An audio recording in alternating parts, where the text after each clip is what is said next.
Good morning, children. Today I am going to teach one more new lesson. Cherapunji se aya hoon. Cherapunji. I think in Karnataka, how Agumbe is there. In the same way, in India, highest rain receiving place is Cherapunji. That is in Meghalaya state.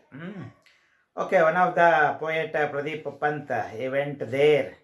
So how he felt, that one only he wrote like a यात्रा स्मरण। प्रदीप पंत जी का जन्म लखनऊ के हल्द्वानी उत्तराखंड में 24 अप्रैल 1941 को हुआ। पंत जी के अब तक 4 उपन्यास प्रकाशित हुए हैं।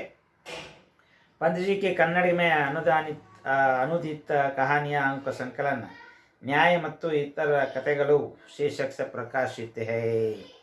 तो कन्नड़ में भी लिखा है। पंत जी के देश विदेश के यात्रा संस्मरणों के 4 संकलन है। वो यात्रा, विदेश यात्रा और देशी यात्रा सब कुछ की है और उसका मार्मिक चित्रण, उसका अनुभव कथन उन्हें लिखा है और उसका विवरण आपके सामने है। चेरापूंजी से आया हूँ। After saying Cherrapunji, what he felt, that one only he wrote like in this lesson.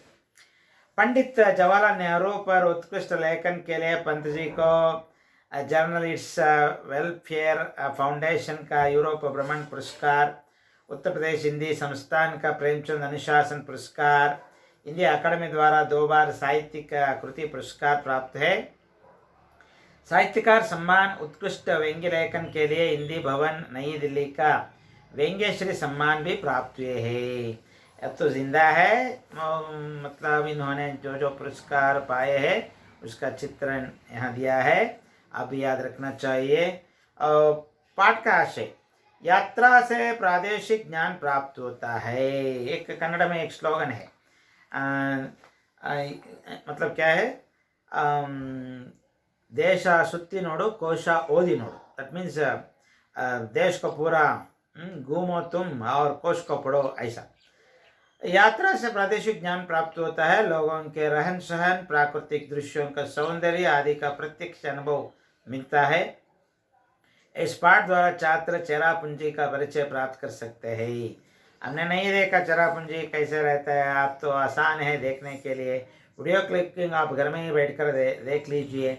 आपके हाथ में स्मार्टफोन है और स्मार्टफोन द्वारा ही आप लोगों ने घर में बैठकर आवाज़ सुन रहे हैं, पाठ सुन रहे हैं, पद्य सीख रहे हैं, कहानी सीख रहे हैं वगैरह। ऐसे ही मेघालय और गूगल में जाकर टपाए तो आपको दृश्य आता है और कैसे रहता है दृश्य, सभी देखने को आपको मिलता है। परंतु जब ये पुस्तक की रचना की तब सुविधा तो नहीं थी, फिर भी आप इन्होंने बहुत मार्मिक ढंग से चित्रण किया है, उसका विवरण आपके सामने है। मेघालय यानी बादलों का घर। मेघालय, मेघा का मतलब है बादल, मेघालय आलय का मतलब है घर, बादलों का घर। मेघालय का अर्थ क्या पड़ता है? बादलों का घर, मोड़ागड़ा मने। और मेघालय की राजधानी शिलांग, एक हरा भरा पर्वतीय नगर जहाँ हर वक्त बादल उमड़ते घुमड़ते रहते हैं। इतना बड़ा स्वच्छ सुंदर पर्वतीय नगर उत्तर भारत में कहीं नहीं है। मेघालय कहाँ है? उत्तर भारत में है। और मेघालय की राजधानी Shillong. Shillong capital city of Meghalaya state is Shillong. हरा भरा पर्वतीय नगर, always it is covered with evergreen hills, जहाँ हर वक्त बादल उमड़ते घुमड़ते रहते हैं। और पर्वतीय प्रदेश के चारों तरफ बादल हमेशा उमड़ते घुमड़ते रहते हैं। इतना बड़ा स्वच्छ सुंदर पर्वतीय नगर आपको देखने के लिए कहीं नहीं मिलते हैं, केवल उत्तर भारत में ही मिलते हैं। ऐसा अरितिमा भी शायद ही कहीं देखने को मिले। शिलांग से चेरापूंजी की ओर जाता मार्ग दोनों ओर पहाड़ों और दरख्तों से पड़ा पड़ा है। यहाँ ऊंचा नीचा सबकार रास्ते को पार करते हुए दिखाई पड़ते हैं बादल। बहती है सुहानी हवा और कभी कभी हो जाती है बूंदा बांदी। The Meghalaya is receiving highest rainfall in the world, not in India. That means always rain, rain, rain, rain. बादलों का घर, हमेशा बादल छाया हुआ रहते हैं, कभी कभी बारिश भी आते हैं। और सर्प के जैसा ये रास्ता शिलांग से पार कर चिरापुंजी जाते वक्त रास्ता कैसा है ऐसा है। आपने देखा होगा चारमुड़ी घाट मंगलोर जाते समय, धर्मस्थल जाते समय, उड़पी जाते समय हम ऊपर से नीचे हमारे व्हीकल उतरते हैं ना, उसी तरह कैसे उतरते हैं ऐसा शाम के जैसा रास्ता यहाँ भी है।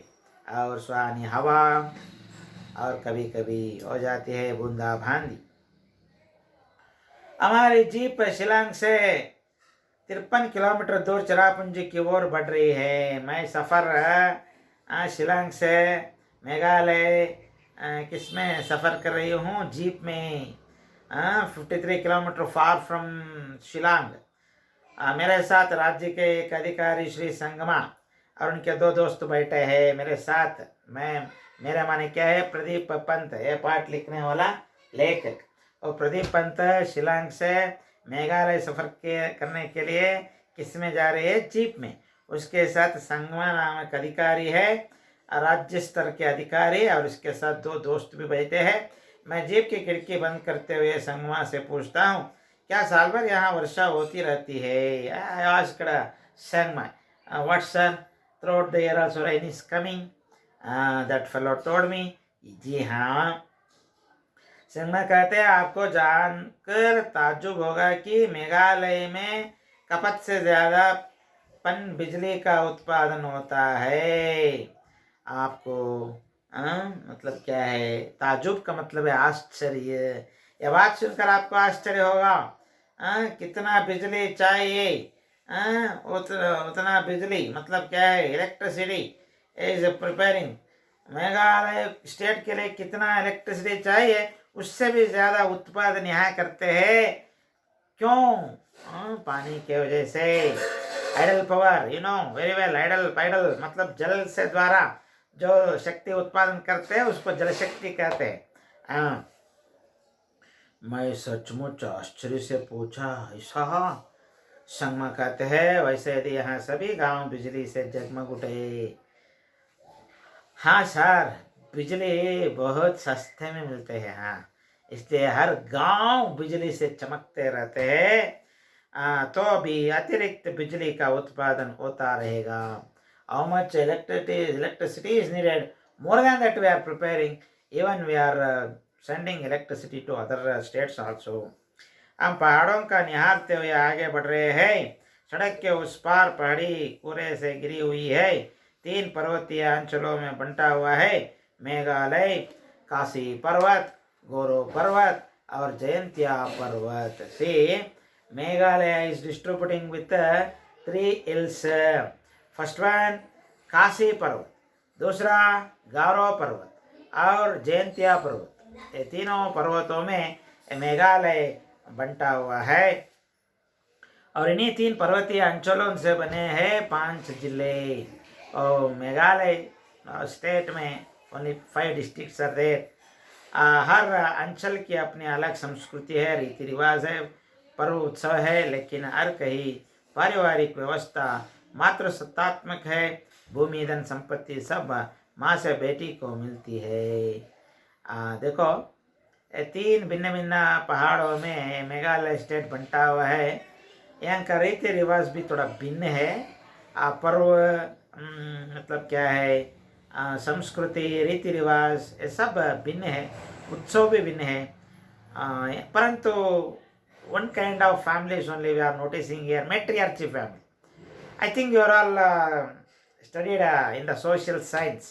Matriarchy family means mother is the head of the family.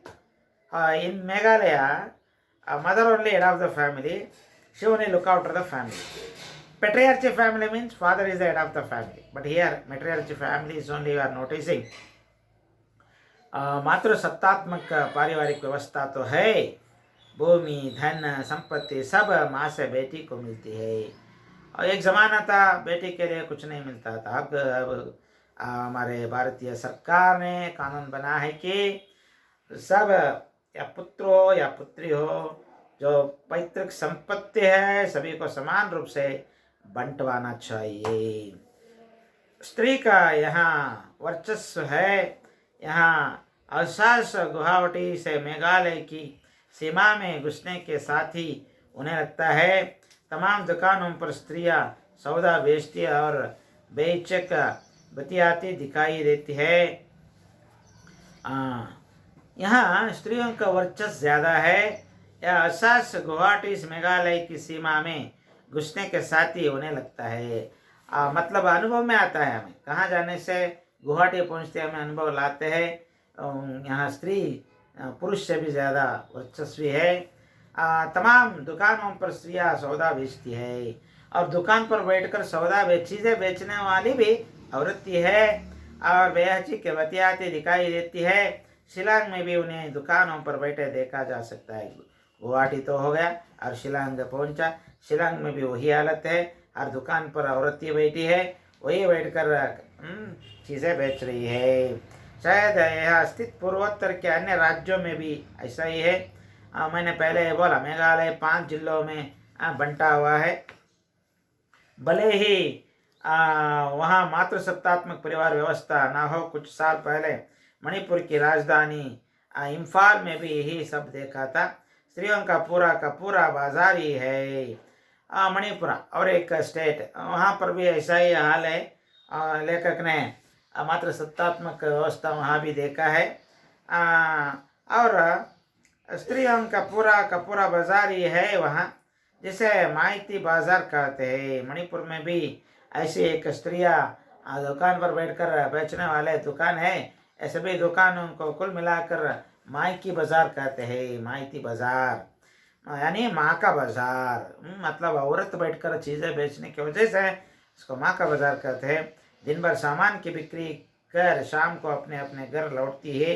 किसी प्रकार का वर्ग भेद नहीं है, यानी अमीर घरों की स्त्रियाँ इसी माती बाजार में मिल जाएंगी और गरीब घरों की स्त्रियाँ भी मिल जाएंगी। तभी एक मोड़ निकलने पर चिरापुंजी का छोटा सा बाजार दिखाई पड़ता है और इस बाजार में भी दुकानों पर बैठी हुई महिलाएं, फिर चाहे दुकान फल सब्जियों की हो या चाय की, हम आगे बढ़ जाते हैं। हर एक दुकान, चाय का दुकान, सब्जियों का दुकान, फलों का दुकान और जो चीज़ें ज़रूरत है सभी का दुकान केवल स्त्रियां यहाँ चलाती है। देख के मैं आगे बढ़ा। Okay, will continue next class.